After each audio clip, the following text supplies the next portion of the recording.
Hello, federal employees. Brad Bob here again. And today I want to go through a product that's very commonly sold to you guys. Okay.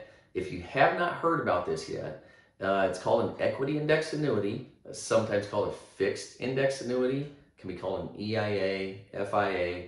But what happens is somebody calling themselves something like a TSP specialist will come and talk to you and try and get you to move your money out of TSP and into this product, okay?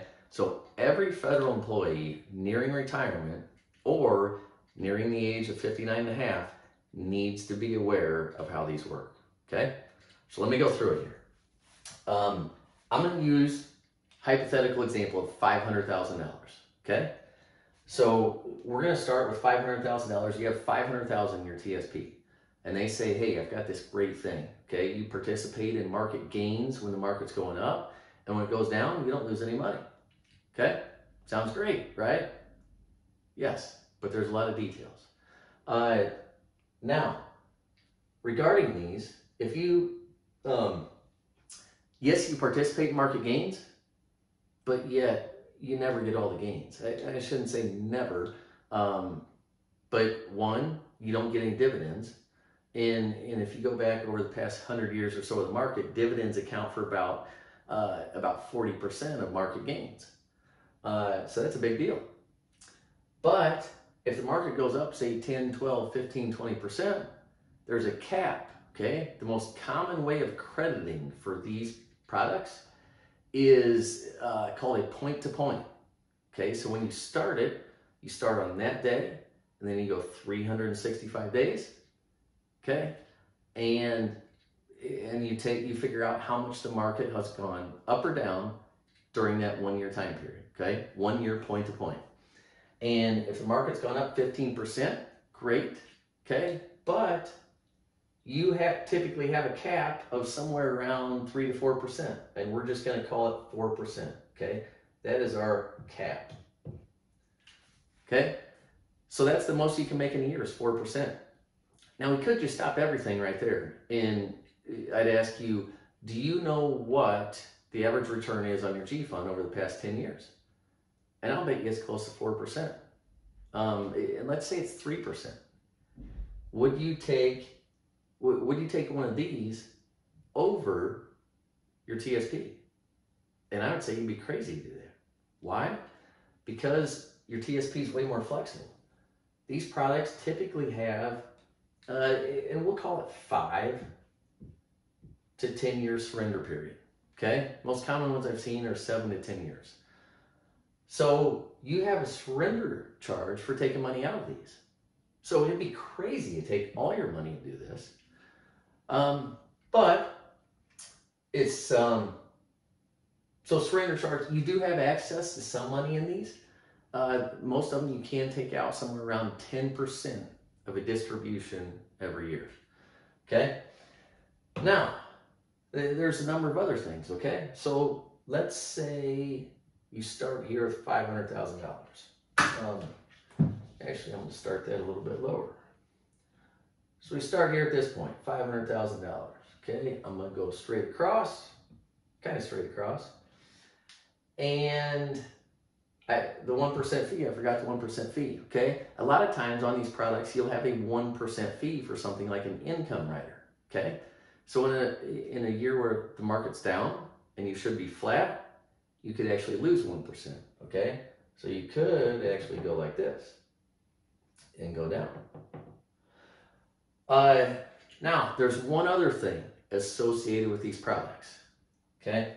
And it's called an income rider. Okay, so first year, we're going to go up here, we're going to call that year 1. Okay, we go here, we're going to go year 2, 3, 4. Okay, we're going here, 550, 575. Okay.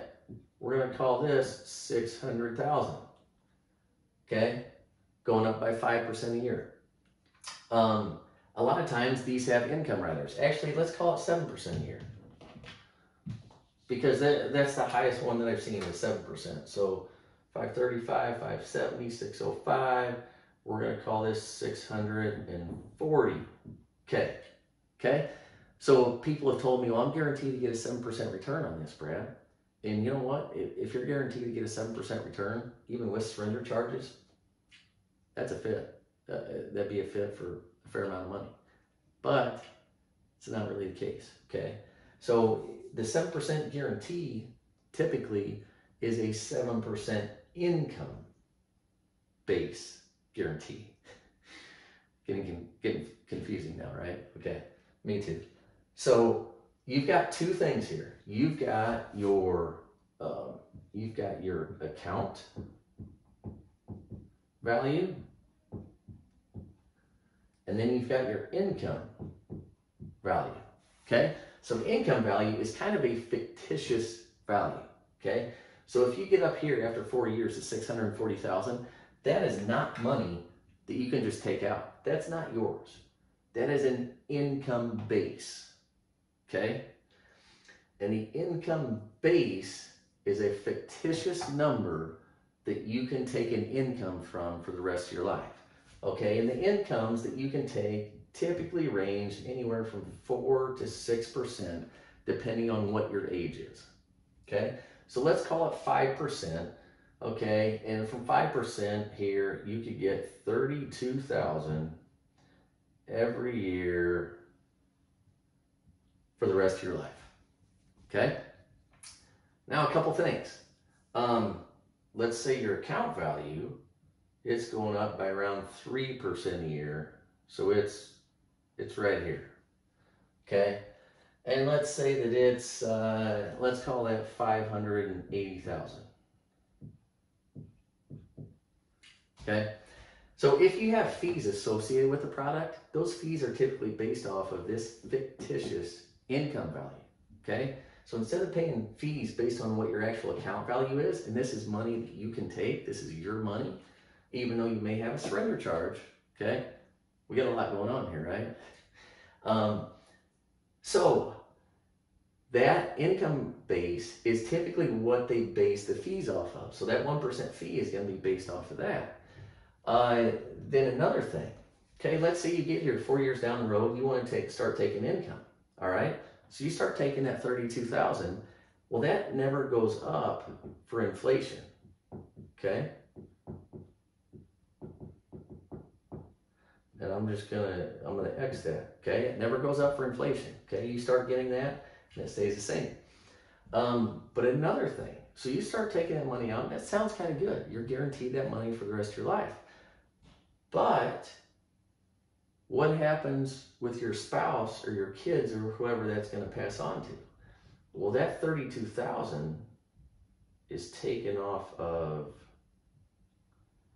your account value. Okay? So your account value goes down with whatever distributions you take. All right? So I'm gonna wrap this up here real quick. I just want everybody to be aware of this. One really important thing that I want to cover before I wrap everything else up is guess what else is a big deal here with this product? And again, I say product. It's a product. Typically, taking money out of your TSP to move to a single product is not a good idea. An IRA is not a product, okay? IRA is a tax code. A product would be something like an annuity, all right? Where what happens with the product, there's an agent that sells you the product, and then that agent gets, agent gets a commission, okay? And a pretty darn good commission. So something like this, if you put 500,000 into it, my assumption is that agent would get somewhere from 25,000 to 40,000 or so, okay? I've seen ones that are 10% commission. However, I don't know if those exist anymore, but you move money into this and that agent's gonna get a payday. It's a really big payday, okay? So it's no wonder they want you to move all of your TSP into it, okay?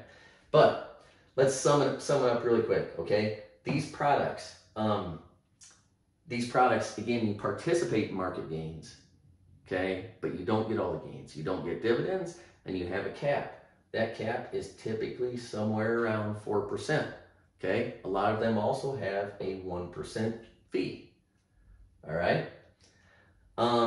Then they have surrender charges, okay?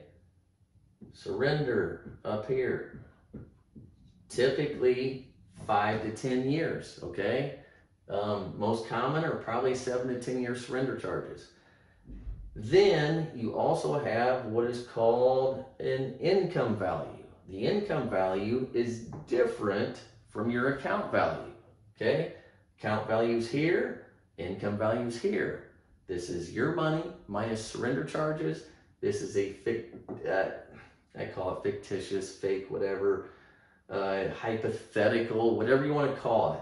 It is a value that all that means is that's a base that you can get an income from. Typically based on your age, what the percentage income is that you can get. Okay? Think that sums it up. Again, you start getting an income, no increase for inflation, and it takes away from your account value. All right? So that sums up EIAs. Think really, really hard. Look into details before moving money out of your TSP and into one of these products. Okay? And again, as always, this is not meant to be specific investment advice, tax advice, any of that. Talk to your advisor, talk to your accountant to get that. These videos are general in nature, meant to inform you, federal employees. Thanks for watching.